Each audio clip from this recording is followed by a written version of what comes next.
আসসালামু আলাইকুম গাইস, আশা করি সবাই ভালো আছেন। আমিও আলহামদুলিল্লাহ ভালো আছি। তো প্রতিদিনের মতো আজকে একটু ভিডিও নিয়ে আসলাম। আর সবাইকে আমার ইউটিউব চ্যানেলে স্বাগতম। সবাই বেশি বেশি করে সাবস্ক্রাইব এবং লাইক কমেন্ট করেন, আমার পাশে থাকবেন। তো আজকে গেছিলাম কম্পিউটার প্রশিক্ষণে, ওখানে যাওয়ার সাথে আমার লাকটা অবশ্য ভালো না। আমি বাড়িতে দেখে গেছি কারেন্ট, ওখানে দেখেছি কারেন্ট নেই। পরে ওখানে অনেকক্ষণ বসেছিলাম একাই। তো আমার সাথে আরেকজন ছিল, ও অবশ্য ফোন টিপতেছিল।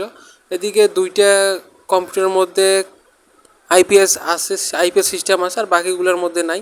তো এদিকে আমার ফ্রেন্ডও ফোন টিপতেছিল, আমি ওখানে একাই বসেছিলাম। তো কিছুক্ষণ পর কারেন্ট আসলো। কারেন্ট আসার পর আমি সিবিটা একটু প্র্যাকটিস করতেছিলাম। তো সিবিটা প্র্যাকটিস করা শেষ করি, প্রায় 1 ঘন্টা ওখানে ছিলাম। 1 ঘন্টা পরে চলে আসলাম আমার ফ্রেন্ডের দোকানে। এখানে আসলাম, এখানে আসার কারণ একটাই যে এখানে ইউটিউবে যে ব্যাকগ্রাউন্ডে মিউজিকটা আছে, মিউজিকটা এখানে বানাইতেছিলাম। তো এখানে বানানোর পর দেখেন একটা বাচ্চা আসলো। এই যে এগুলা শোনো, আরে শোনো কি কই, আরে এই যে দোকানে আসবা, তোমরা খাওয়াবো, বুঝছো? দেখলে বিক্রি টিকা করিও না,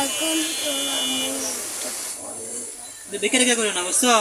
এখন যাও, তোমার কাছে যে টাকা আছে, ওই যে বড় ভাই যে টাকা দিছে না, ওই টাকা দিয়ে হোটেলে যা খাইবা, অথবা দোকানে রাস্তা কিছু খাই কিনে খাইবা, পরে বাসা যাবা, যাও।